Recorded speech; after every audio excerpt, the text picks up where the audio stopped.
جی ناظرین، پروگرام کا ہم باقاعدہ آغاز کرتے ہیں اور جو ہمارے آج کے پینلسٹ ہیں ان سے آپ کا تعارف کرا دیتے ہیں، پھر پروگرام کو آگے بڑھائیں گے۔ ہمارے ساتھ موجود ہیں جنرل ریٹائرڈ نعیم خالد لودھی صاحب جو کہ سینئر ڈیفینس اور پولیٹیکل اینالسٹ، نذیر لغاری صاحب سینئر پولیٹیکل اینالسٹ جرنلسٹ، راجہ امیر عباس صاحب سینئر لا ایکسپرٹ ہیں اور پولیٹیکل اینالسٹ ہیں۔ تمام مہمانوں کو خوش آمدید پروگرام میں شامل ہونے کے لیے۔ آج کے وہ عام 5 سوال جو ہم آپ کے سامنے رکھوں گے اور اس کی لائٹ میں ہم اپنے جو پینلسٹ ہیں ان سے ہم بات کا آغاز کریں گے، گفتگو کریں گے۔ سوال نمبر 1، جھوٹے مقدمے میں پھنسا کر زندگی کے 5 سال کیوں ضائع کیے؟ اس کا کوئی تو حساب دے۔ نواز شریف کس سے حساب مانگ رہے ہیں؟ سوال نمبر 2، آرمی چیف کا 2 ٹوک بیان کسی ملک، فرد یا گروہ کو سیاسی معاشی طور پر غیر مستحکم کرنے کی اجازت نہیں دیں گے۔ کون ہے جو پاکستان کو غیر مستحکم کر رہا ہے؟ سوال نمبر 3، تحریک انصاف کا آرمی چیف کے بیان کا خیر مقدم لیکن مطالبہ کیا کہ تحقیقات ہوں کہ موجودہ عدم استحکام کس کی وجہ سے ہوا؟ کون سے عناصر اس کی وجہ بنے؟ ملک میں جاری سیاسی اور معاشی استحکام کا ذمہ دار آخر ہے کون؟ سوال نمبر 4، کامران ٹیسوری سندھ کے نئے گورنر مقرر، یہ تقرری کس کی خواہش پر ہوئی؟ سوال number 5، Imran Khan long march کرتے کرتے مزید نئے جلسوں کے شیڈیول کا اعلان جاری کر دیا، وجہ کیا بنی؟ رانا ثناء اللہ کا خوف یا کچھ اور حکمت عملی؟ پروگرام کا باقاعدہ آغاز کرتے ہیں۔ جنرل صاحب پہلے ذرا آپ کی طرف آ جاتی ہوں اور نواز شریف صاحب کی بات سے آغاز کر لیتے ہیں۔ نواز شریف صاحب نے جو آج سوالات اٹھائے، انہوں نے کہا سزا جھوٹی تھی، کیس جھوٹا تھا، مقدمہ جھوٹا تھا، سب کچھ غلط ہوا، 5 سال میرے ضائع کیے، وزیر اعظم ہاؤس سے نکالا، صدر پارٹی صدارت سے بھی نکالا، کوئی تو اس کا حساب دے گا۔ سر وہ حساب ان کا کون دے گا؟ کس سے مانگ رہے ہیں؟ جی بہت شکریہ۔ پہلے تو میرا خیال ہے کہ یہ ہمیں فیصلہ کر لینا چاہیے کہ لندن جانے سے عمر میں اضافہ ہوتا ہے یا عمر میں کمی ہوتی ہے، یہ بات میں یہیں پہ چھوڑ دیتا ہوں۔ تو وہ ان کے سال ضائع ہوئے یا ان کو بڑا اچھے طریقے سے وہ وہاں پہ رہے، یہ بھی ایک بات ہے جس کے ساتھ جوڑ لیں۔ باقی وہ جو کہہ رہے ہیں کہ یہ مقدمے جھوٹے تھے اور یہ سزائیں غلط تھیں، تو یہ تو وہ سوال کر رہے ہیں ان ججز سے جنہوں نے یہ فیصلے دیے ہیں، وہی ان کا جواب دیں گے، اور یہ کہیں ان کو ثابت کرنا پڑے گا کہ وہ فیصلے جھوٹے تھے اور وہ سب کچھ غلط تھا۔ تو اور یہ بھی آپ یاد رکھیں کہ جب ایک ججمنٹ دوسری ججمنٹ کے برخلاف ہو تو اس کا یہ مطلب نہیں ہوتا کہ پہلے والی ججمنٹ غلط تھی، دوسرے والی ججمنٹ بھی غلط ہو سکتی ہے، کیونکہ یہ تو انسان ہر جگہ موجود ہے۔ تو میرے اپنے خیال میں ان کے 5 سال ضائع نہیں ہوئے، ان کی عمر میں اضافہ ہوا ہے۔ دوسری بات یہ ہے کہ وہ جو کہہ رہے ہیں کہ ملک کو تباہی کے پر لے آئے گئے، تو ہمیں تو تباہی پچھلے 4 مہینے سے زیادہ نظر آئی ہے، اس سے پہلے نظر نہیں آئی تھی، تو وہ پھر کس کو کہہ رہے ہیں کہ تباہی کے دانے پہ ملک کو لے آئے؟ اپنے چھوٹے بھائی کو کہہ رہے ہیں۔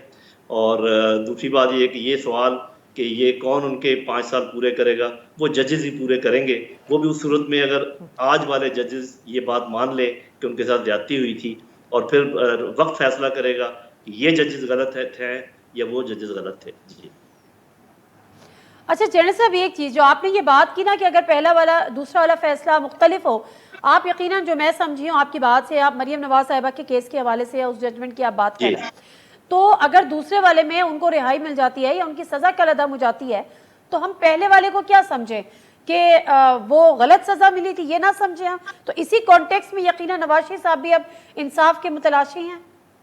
جی دیکھیں، اگر جو میری سمجھ میں کوئی لائر اس کا صحیح جواب دے گا، مجھے تو اتنا پتا ہے کہ ایک فیصلہ ہوا، سپریم کورٹ نے فیصلہ کیا، اس کے بعد ریویو پٹیشن بھی ہوئی، وہ بھی ٹرن ڈاؤن ہوگی، تو جس کا مطلب جو ہائیسٹ ان کے پاس اویلیبل چانس تھا وہ ختم ہو گیا۔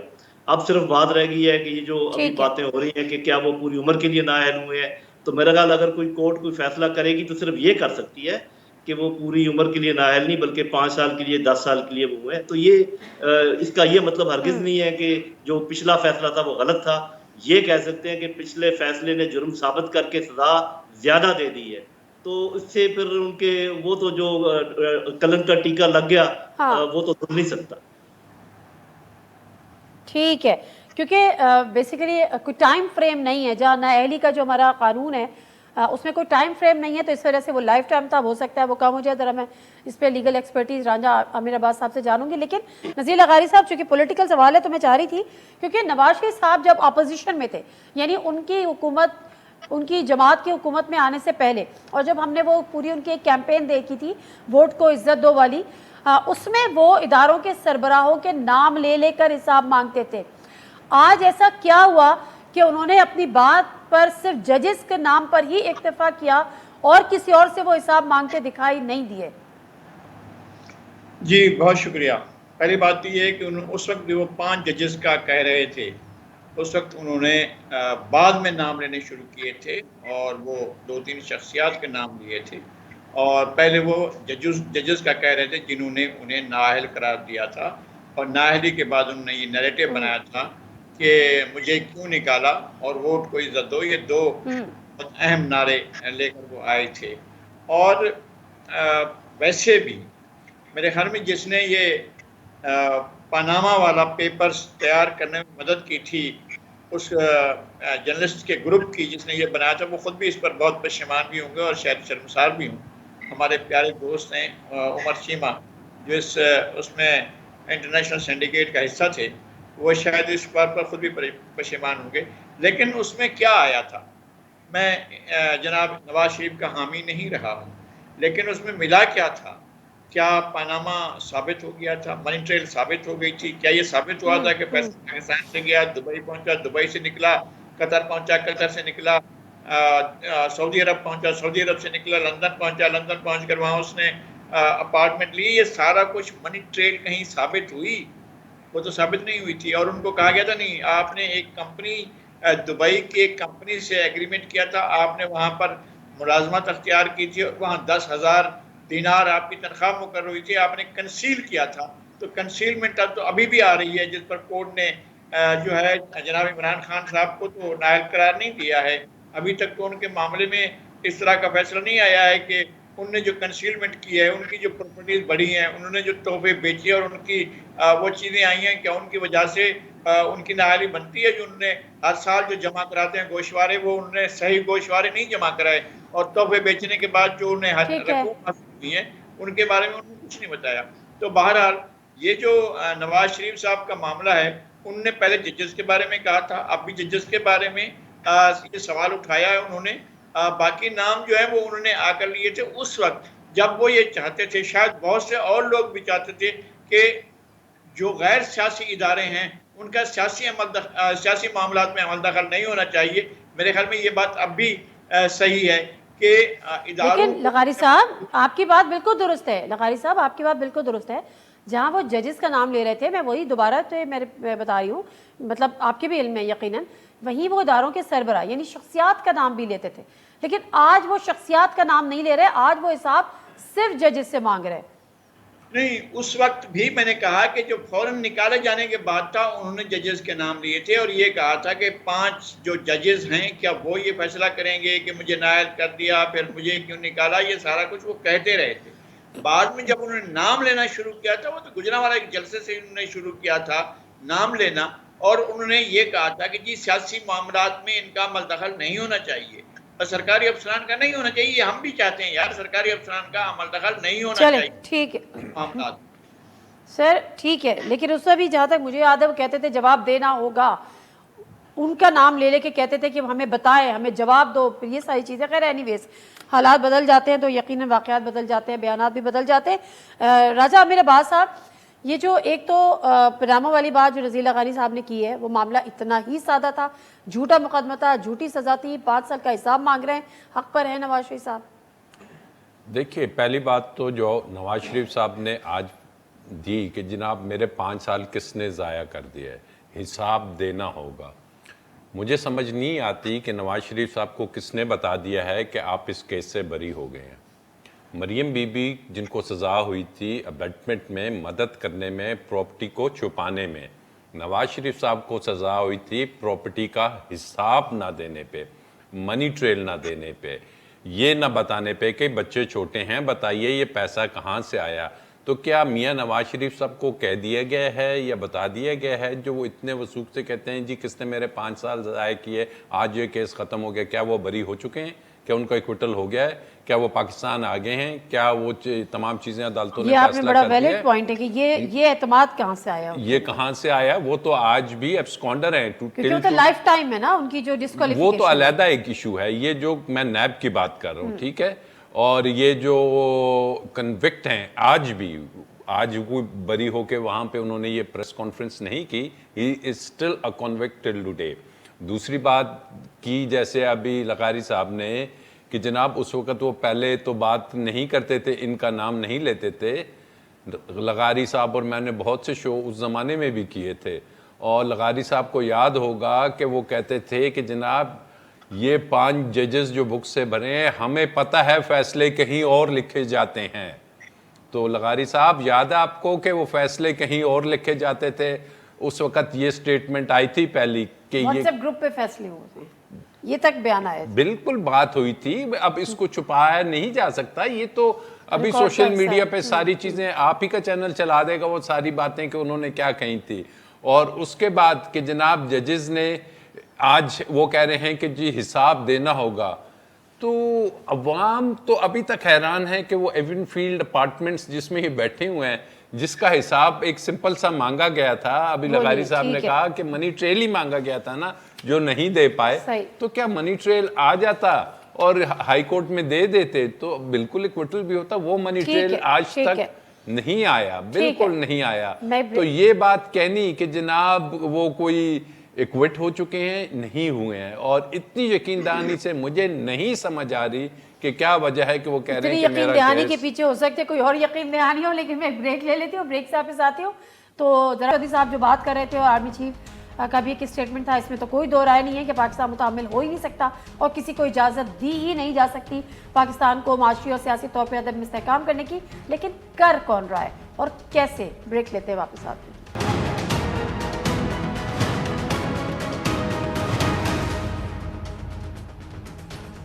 جنرل صاحب پروگرام میں ایک دفعہ پھر آپ کو خوش آمدید کہتے ہیں. جنرل صاحب میں آپ کی طرف اس حوالے سے بھی آؤں گی کیونکہ آرمی چیف صاحب کبھی کل آرمی چیف کا ایک اسٹیٹمنٹ آیا اور انہوں نے کہا کہ عدم استحکام کی اجازت نہیں دیں گے، غیر مستحکم پاکستان کو کرنے کی اجازت نہیں دیں گے. یہ تو ظاہر سی بات ہے، اٹس ویری نیچرل اور دی بھی نہیں جا سکتی اور ظاہر سی بات ہے. بٹ جو فواد چودھری صاحب کا اس پہ اسٹیٹمنٹ تھا، انہوں نے کہا کہ جی بالکل نہیں دینی چاہیے اور بڑا اچھا بیان ہے، لیکن تحقیقات ہوں کہ موجودہ عدم استحکام کس کی وجہ سے ہوا، کون عناصر اس کے ذمہ دار تھے اور اس کا معاشی استحکام، یہ ساری چیزیں کیا سمجھتے ہیں آپ اس کو؟ یہ کس کانٹیکس میں بات کی گئی ہے؟ جی بہت شکریہ. میرا خیال ہے کہ جب انہوں نے بات کی کہ کسی ملک کو یہ اجازت نہیں دیں گے اور کسی فورس کو یہ اجازت نہیں دیں گے کہ ملک میں عدم استحکام پیدا ہو سیاسی اور معاشی، تو بنیادی طور پہ وہ جیسے گروہ ہیں ٹی ٹی پی اور اس قسم کے گروہوں کی بات کر رہے تھے اور جو ہمارے دشمن ممالک ہیں ان کی بات کر رہے تھے. لیکن اگر ہم یہ دیکھیں کہ یہ عدم استحکام جس کا ہم ذکر کر رہے ہیں یہ کب پیدا ہوا، کیا یہ اپریل سے پہلے سیاسی استحکام تھا یا اپریل کے بعد یہ سیاسی عدم استحکام ہوا؟ اور جو معاشی عدم استحکام ہے کیا وہ اپریل سے پہلے تھا یا اپریل کے بعد پیدا ہوا؟ کیا 6% growth of G D P عدم استحکام ہے؟ کرنٹ ڈیفیسٹ کم ہو جائے یہ عدم استحکام ہے؟ آپ کی بیلنس آف پیمنٹ اچھی ہو جائے یہ عدم استحکام ہے؟ جب دنیا میں تیل کی یہی قیمت تھی جو آج ہے اور یہاں پر 150 سے نیچے تھا تو کیا یہ عدم استحکام ہے؟ ڈالر جب 180 پر تھا اور یہ عدم استحکام ہے؟ تو یہ تو پھر مطلب ہم بھی تو دیکھ رہے ہیں، ہم ٹھیک ہے ہم لے مین ہیں، ہمیں زیادہ یہ تو ایسے ہی ہے کہ کوئی اگر یہ کہے بھی یہ چونکہ درخت گرنے والا تھا لہٰذا میں نے اس کو کاٹ دیا. یہ پی ڈی ایم کی طرف سے میں بات کر رہا ہوں کہ ہم اس لیے آگے کہ جی یہ تباہی ہونے والی تھی. ارے بھائی آپ کے تو فائدے میں تھا، تباہی ہونے دیتے، آج ساری دنیا آپ کے پیچھے لگ جاتی اور آپ کو کہتی. تو انہوں نے کس وجہ سے یہ اپنے گلے میں گھنٹی ڈالی اور اپنے گلے میں کانٹوں کا ہار ڈالا؟ یقیناً معیشت ان کا پرائرٹی نہیں تھی، یقیناً خدمت عوام کی ان کی پرائرٹی نہیں تھی، ان کے اپنے مسائل تھے. یہ 1-2 دن میں کچھ لوگ جیل میں جانے والے تھے اور جو اور باتیں آج کل پوری ہو رہی ہیں ان کے پورے ہونے کا امکان نہیں تھا. جو نیب کو انہوں نے ڈائلیوٹ کیا وہ ہو نہیں سکتا تھا، جو باہر کے لوگوں کا ووٹ تھا وہ ختم ہو نہیں سکتا تھا. مشینیں آ جاتی ہیں جس سے ٹرانسپیرنسی. تو میری بہن جو وجوہات ہیں بالکل واضح ہیں اور عوام نہ اندھے ہیں نہ بہرے ہیں. جو چیف بات کر رہے ہیں وہ بات کر رہے ہیں کہ نہ کسی ملک کو اجازت دیں گے، نہ کسی ٹی ٹی پی جیسی نہ کسی فرد کو، نہ کسی گروہ کو. چلے یہ تو ٹھیک ہے، یہ بات تو جنرل صاحب بالکل درست ہے. اور جب بات سیاسی عدم استحکام کی ہو رہی ہے تو اس حوالے سے میں نے آپ سے یہ بات پوچھ لی تھی، لیکن ہم اس کو تھوڑا سا آگے بڑھ جاتے ہیں. لغاری صاحب کہ یہ جو سیاسی عدم استحکام اور معاشی عدم استحکام، فواد چودھری صاحب نے کہا کہ جو بیان ہے وہ تو خوش آئند ہے اور اس کا خیر مقدم بھی کیا، لیکن اس کے ساتھ ساتھ تحقیقات بھی ہونی چاہیے. ان کا یہ مطالبہ تھا کہ کن عناصر نے عدم استحکام پیدا کیا. آپ کیا سمجھتے ہیں اس عدم استحکام کے ذمہ دار کون ہے؟ اور جو جنرل صاحب کی بات ہے کہ کیا یہ عدم استحکام سیاسی معاشی اپریل سے پہلے تھا، پوسٹ اپریل تھا یا پری اپریل تھا؟ میرے خیال ہے اس دن پیدا ہونا شروع ہوا تھا جس دن فواد چودھری صاحب نے آرٹیکل 5 پارلیمنٹ میں پڑھ کر اور آرٹیکل 5 کی تشریح سے پہلے ہی، کوئی اور بات کرنے سے پہلے ہی انہوں نے آرٹیکل 5 کو لکھا ہوا پڑھا. پھر قاسم سوری صاحب نے جو ہے اس پر عمل کرتے ہوئے آرٹیکل 6 لگایا اور کہا کہ میں تحریک عدم اعتماد کو مسترد کرتا ہوں. اور اس کے بعد جو ہے عمران خان نے باقاعدہ اسمبلیاں توڑنے کا اعلان کیا، اور جب ان کو معلوم تھا کہ جب اسمبلی ان آفس ہوتی ہے تو کوئی بھی نہیں توڑ سکتا ہے، اور پھر اس کے بعد جناب عارف علوی صاحب نے دعوت دی اپوزیشن لیڈر کو، آئیں جی بے ایک حکومت بنائیں. اس کی بنیاد اگر تلاش کرنی ہے تو وہ فواد چودھری ہیں. فواد چودھری نے سب سے پہلے پارلیمنٹ میں آرٹیکل 5 پڑھ کر بتایا کہ جناب فلاں لیٹر ہے یا کوئی چیز ہے. میں آج تو ساری حقیقتیں کھل کر سامنے آ گئی ہیں، کس طرح اس سے کھیلا گیا، کس طرح کھیلنے کے منصوبے بنے، کس طرح منصوبے بنا کر ان پر عمل کیا گیا.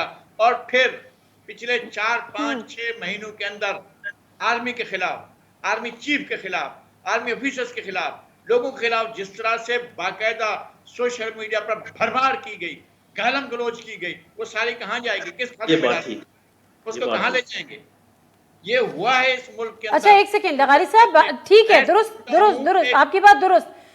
آپ نے لغاری صاحب آپ یہ کہہ رہے ہیں کہ جو آڈیو لیکس آئیں اس سے وہ تمام کے تمام چیزیں ایکسپوز ہو گئیں کہ کس طرح سے سائفر سے کھیلا گیا، سائفر کو بنیاد بنایا گیا. لیکن جو خرم دستگیر صاحب کا اسٹیٹمنٹ آیا کہ ہم حکومت میں کیوں آئے، پھر خواجہ سعد رفیق کا اسٹیٹمنٹ آیا کہ ہم نہیں آتے تو یہ ہو جاتا، اپنی مرضی کی تعیناتی ہو جاتی. جاوید لطیف صاحب کہتے ہیں کہ ہمیں تو زبردستی لا کے بٹھا دیا گیا ہے تاکہ اس تعیناتی کا عمل جو ہے وہ نہ ہو سکتا جو عمران خان چاہتے ہیں. تو اس سے یہ ثابت نہیں ہوا کہ ان کو پھر کیوں لایا گیا؟ پھر یہ معاملہ اتنا سادہ تو نہیں تھا کہ اکثریت کو دیے تھی، عدم اعتماد کی تحریک آ گئی تھی اور بس ختم. چلیں یہاں پر آتے ہیں. کیا تعیناتین کا سر درد ہے؟ کیا تعیناتین کا مسئلہ ہے؟ کیا ایکسٹینشن جو ہے وہ انہوں نے اس پر ریفرنڈم کرایا تھا؟ اس کے لیے سپریم کورٹ نے کہا قانون سازی کرو. قانون سازی سب نے مل کر بھاگ دوڑ کر کی تھی. اس کے بعد جو ہے تعیناتی کے ایشو پر، تقرری کے ایشو پر، نئے تقرری پر اتنے وسوسے کیوں تھے؟ اور یہ کیوں کہہ رہے تھے کہ آپ کا خیال ہے کہ ایسے ہی جو ہے 2 اسٹار جنرل بن جاتا ہے، ایسے ہی 3 اسٹار جنرل بن جاتے ہیں؟ نہیں بالکل صحیح ہے، ان کے وسوسے سے درست ہوں گے لغاری صاحب، وسوسے سے درست ہوں گے، لیکن پھر یہ نہ بتائیں نا کہ عوام کے لیے آئے تھے، پھر یہ نہ بتائیں کہ مہنگائی ختم کرنے کے لیے آئے تھے. دس از مائی پوائنٹ ایکچولی. میری گزارش سنیں نا، آپ میری گزارش سنیں. دیکھیں بات یہ ہے کہ اگر کوئی شخص جلسہ عام میں کہے کہ حب الوطنی اور محب وطن ہونے یا نہ ہونے کا معیار یہ ہے کہ وہ تقرر کریں گے تو محب وطنوں کا، باقی 3 اسٹار 2 اسٹار جتنے بھی ہیں وہ سارے محب وطن نہیں ہیں، ایسا سوال کھڑا کیا جائے گا. صحیح ہے، وہ تو قابل مذمت بیان تھا. کون محب وطن ہے، کون محب وطن نہیں ہے؟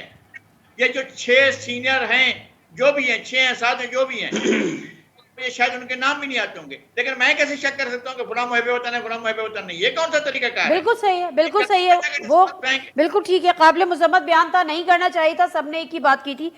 بریک لے لوں سر؟ ضرور لیں. اف یو الاؤ می میں بریک لے لیتی ہوں تاکہ دوبارہ سے مجھے انٹرپٹ پڑے، ان کی پوری بات میں سن سکوں. میں نے ذرا بات اس حوالے سے بھی کرنی ہے جو ابھی بات ہو رہی ہے، جو فواد چودھری صاحب نے تحقیق کا مطالبہ کیا، لیکن ایک اور بڑی ڈیولپمنٹ جو سندھ میں ہم نے دیکھی، کامران ٹسوری صاحب کو گورنر سندھ مقرر کر دیا گیا. وہی کامران ٹسوری صاحب جن کو جب ایم کیو میں فاروق ستار لے کر آئے تھے تو ایک طوفان برپا ہو گیا تھا، جن کو سینیٹر بنانے کی بات کی تھی فاروق ستار نے تو ایک طوفان برپا ہو گیا تھا، فاروق ستار سمیت کامران ٹسوری کو باہر نکال کر پھینک دیا تھا. کچھ دن پہلے ہم نے ڈیولپمنٹ دیکھی کہ ان کو ڈیپٹی کنوینر بنا کے پارٹی کے اندر کر دیا گیا اور آج آل آف اے سڈن ان کو گورنر سندھ بنا دیا گیا. یہ 2 دن میں کیا ماجرا ہو گیا؟ بریک لیتے ہیں، واپس آتے ہیں.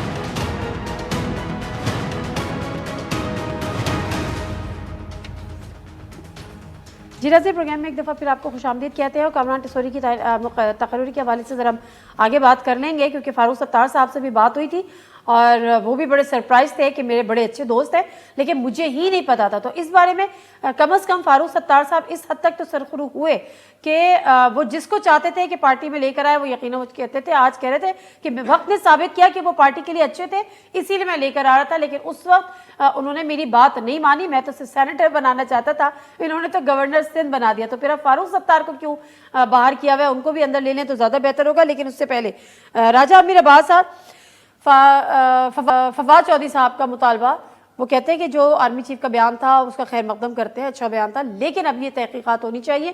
اور اسی قسم کی بات شیخ رشید صاحب نے بھی کی ہے. دیکھیے ابھی جیسے بات ہوئی کہ جی فواد چودھری صاحب نے جب آرٹیکل 5 کی لغاری صاحب نے کہا کہ جی جب اس نے وہ لہرایا, ذہن میں ایک رکھیے کہ جی میں نہیں سمجھتا کہ کوئی پاکستانی اپنے ملک میں عدم استحکام یا پولیٹیکل انسٹیبلٹی یا اکنامیکل انسٹیبلٹی کرنا چاہتا ہے. یہ کون کرنا چاہتا ہے؟ یہ کرنے چاہتے ہیں ہمارے دشمن, چاہے انڈیا ہو, چاہے اسرائیل, چاہے وہ ان کی گٹھ جوڑ ہو یو ایس اے. اور الٹیمیٹلی یہ ہمیں نظر آیا کہ جب وہ ڈونلڈ لو کا ایمبیسڈر صاحب کے ساتھ مکالمہ ہوا یا انہیں جو کچھ تھریٹس کیے گئے, اور جب وہ سائفر آیا اور سائفر میں کیا لکھا تھا, جی یہ بلینٹڈ انٹرونشن ہے. میں کنسپیریسی کی بات نہیں کرتا.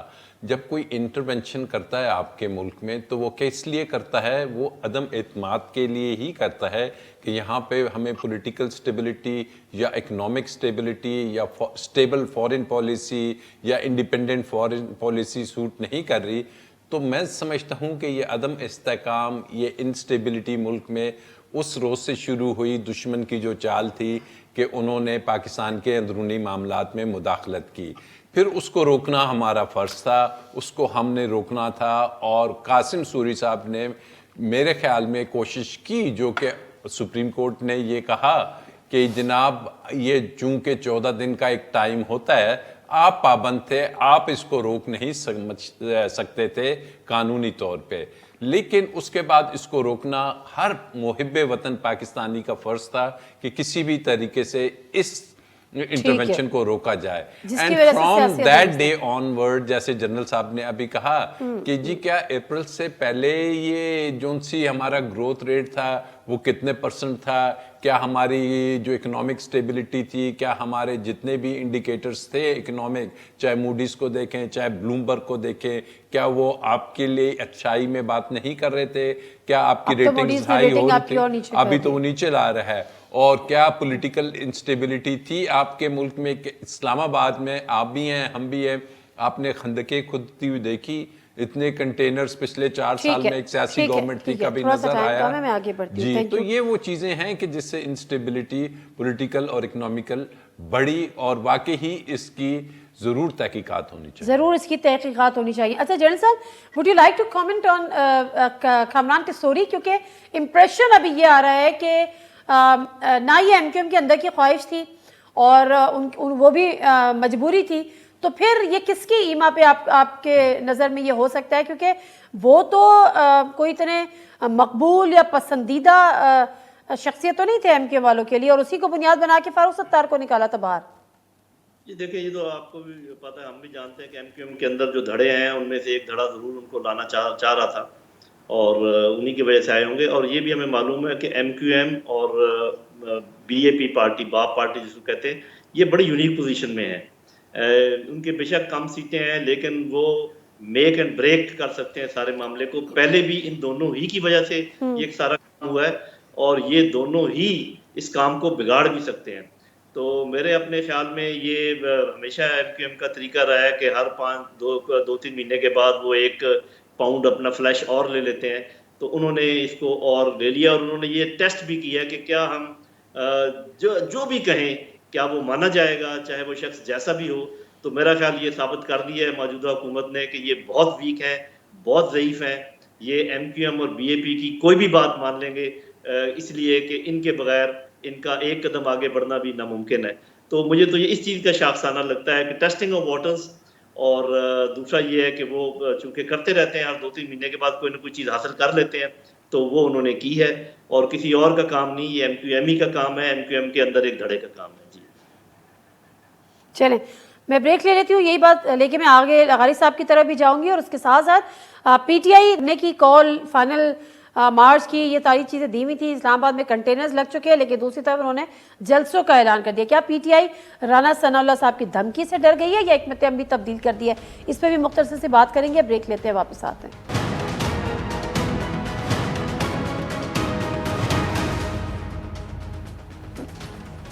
جی ناظرین, پروگرام ایک دفعہ پھر آپ کو خوش آمدید. نذیر لغاری صاحب, آپ سندھ میں بیٹھے ہوئے ہیں, کراچی میں بیٹھے ہوئے ہیں, آپ زیادہ بہتر طور پہ بتا سکتے ہیں کامران ٹیسوری صاحب کس کی چوائس تھے؟ کامران ٹیسوری صاحب وفاق کی چوائس تھے میرے خیال میں, اور وفاق میں جس نے نام دیا ہوگا ان کی چوائس رہے ہوں گے.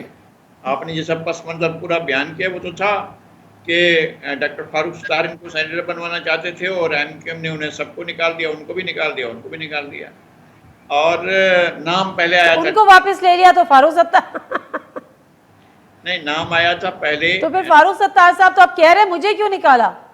میرے خیال میں کہنا چاہیے, منہ میں چلانی چاہیے کہ مجھے کیوں نکالا. اگر کامران ٹیسوری کے لینا تھا تو پھر مجھے کیوں نکالا یہ تو کہنا چاہیے تھا. بلکہ 2 الیکشن ضائع کیے, اور جو 245 میں 246 میں جو رزلٹ آیا وہ بھی نہ آتا, پھر یہ صورتحال بھی نہ پیدا ہوتی. تو ڈاکٹر فاروق ستار کے امیدوار تھے, ایم کیو ایم کے امیدوار بنے. اب دیکھنا یہ ہوگا کہ لندن کے امیدوار بھی ہیں کہ نہیں ہیں, یا لندن کا عمل دخل نہیں ہے. بلکہ جو پہلے نامزد ہوئی تھی محترمہ نسرین جلیل, تو میں جا رہا تھا یو کے, تو مجھے بعد میں معلوم ہوا کہ اسی فلائٹ سے وہ بھی لندن پہنچی تھیں, اور میں بھی اسی فلائٹ میں تھا, لیکن میری ان سے ملاقات نہیں ہو سکی, ورنہ ان سے ضرور پوچھتا کہ اب تک وہ حلف کیوں نہیں اٹھا پائی ہیں. یہ ایک صورتحال پیدا ہوئی تھی. لیکن میرے خیال میں کامران ٹیسوری پر طاقت کو تمام مراکز جو اس قسم کے فیصلے کرتے ہیں وہ ایک پیج پر آ کر انہوں نے یہ فیصلہ کیا ہے. کسی نے بالکل خوشی سے راضی برضا, کسی نے توہن کرہن, اور کسی نے اپنے اپنے مزاج کے مطابق بہرحال یہ فیصلہ قبول کر لیا گیا ہے. مطلب اتنے پرانے لوگ ہیں ایم کیو ایم کے اندر, کامران ٹیسوری صاحب کی کیا خدمات ہیں جس کے عوض ان کو یہ نوازا جا رہا ہے؟ ون لائنر اگر لغاری صاحب. دیکھیں اس طرح کی ایک لائن ہوتی نہیں ہے, اور ہم بھی جن چیزوں کو جانتے ہوتے ہیں پورا ہم بھی نہیں کہہ رہے ہوتے ہیں. ہمیں رسائی, ہمیں کئی جگہیں ایسی بھی ہوتی ہیں جہاں بڑے فرشتوں کو بھی پر جلتے ہیں. تو آپ بھی سمجھ گئی ہیں صورتحال کو, اور آپ کو بھی پتہ ہے, کوئی ضرورت نہیں ہے نام لینے کی. بہرحال وہ سب نے ان کو قبول کر لیا ہے. آخر پیپلز پارٹی کی صوبائی حکومت ہے, اور ان کے ساتھ ایک انہوں نے بنانا ہے. یہ ان کے ساتھ رہے ہیں, پیر پگارا کے ساتھ بھی رہے ہیں کامران ٹیسوری, اور پیپلز پارٹی کے ساتھ بھی چلیں گے, سب کے ساتھ مل جل کر چلتے رہیں گے. اور اس طرح سے جو ہے طاقت کے مراکز نے بہت اچھا سوچ کر یہ فیصلہ کیا. چلیں اچھی ایک بیچ کی مجبوری انہوں نے مقرر کر دی ہے. یہ اچانک سے تھوڑا سا آپ سے ایک پولیٹیکل کوسچن ہے, بٹ عمران خان صاحب ایک شروع سے لگا رہے اب لانگ مارچ تب لانگ مارچ, 7 دن 2 دن 6 دن 1 مہینہ, اور اب اچانک سے اسلام آباد میں کنٹینر لگ گئے اور وہ کہہ رہے ہیں ابھی تو میں جلسے کروں گا. یہ رانا ثناء اللہ صاحب کی دھمکی سے آپ کو لگتا ہے ڈر گئے؟ نہیں, عمران خان چونکہ کرکٹ میں بڑا جی جناب ایک سیکنڈ لگائی صاحب معذرت, یہ راجہ میرے بات صاحب اس کا جواب پلیز دے دیں. اگر thank you sir. Imran Khan صاحب جو کرکٹ میں تجربہ لے کے آئے ہیں کہ جب وہ دیکھتے ہیں کہ دوسری ٹیم واقعی ہار یا شکست کی طرف جا رہی ہے تو وہ اس کو سنبھلنے کا جو موقع ہے وہ پھر جو اچھا کپتان ہوتا ہے وہ نہیں دیتا, وہ اس کو مزید نروس کرتا ہے. تو اب اسلام آباد میں ہمارے اور آپ کے لیے تو کنٹینرز آ گئے, خندقیں بھی کھول دی گئیں, لیکن وہ جا کے وہاں پہ اپنے سیاسی, کیونکہ میں سمجھتا ہوں کہ عمران خان کا ٹوٹل فوکس جو ہے نا اس وقت وہ فیوچر کے الیکشنز پہ ہے. وہ باقی کسی چیز میں وہ زیادہ انٹرسٹڈ نہیں ہے ماں سوائے اس کے کہ ارلی الیکشنز, اور اگلے الیکشنز میں اس نے عوام کو موبلائز کرنا ہے, اپنا نیریٹو وہاں کے لے کے جانا ہے, اور عوام کو سمجھانا ہے کہ جناب یہ پچھلے 6 مہینوں میں اس ملک کی اکانومی کے ساتھ کیا کھلواڑ کھیلا جا چکا ہے. تو اس پہ فوکس رکھتے ہوئے اگر تو دیکھیے اسلام آباد میں آنا ہے تو یہ یقین رکھیے کہ یہ کنٹینرز جو ان سے ہیں, ہم نے پہلے بھی بڑے کنٹینرز دیکھے ہیں, اور ابھی تک تو کسی کو پتہ ہی نہیں کہ وہ اسلام آباد آتے بھی ہیں یا نہیں آتے, کیونکہ انہوں نے بڑا ایک کہا ہے, اوپنلی کہا ہے کہ میں ایک سرپرائز دوں گا, تو let's wait for that surprise. اہم سرپرائز ہے. ٹھیک ہے, wait and watch. Thank you very much Aamir Abbas Sahab. Charan صاحب آپ کا بھی, لغاری صاحب آپ کا بھی بہت بہت شکریہ. بات یہی ہے کہ میں عدم استحکام نہیں ہونا چاہیے, لیکن عدم استحکام کی جو وجوہات ہیں ان کا ایڈریس کرنا بھی بڑا ضروری ہے. پروگرام سے نادر مرزا کو اجازت دیجیے. اللہ حافظ.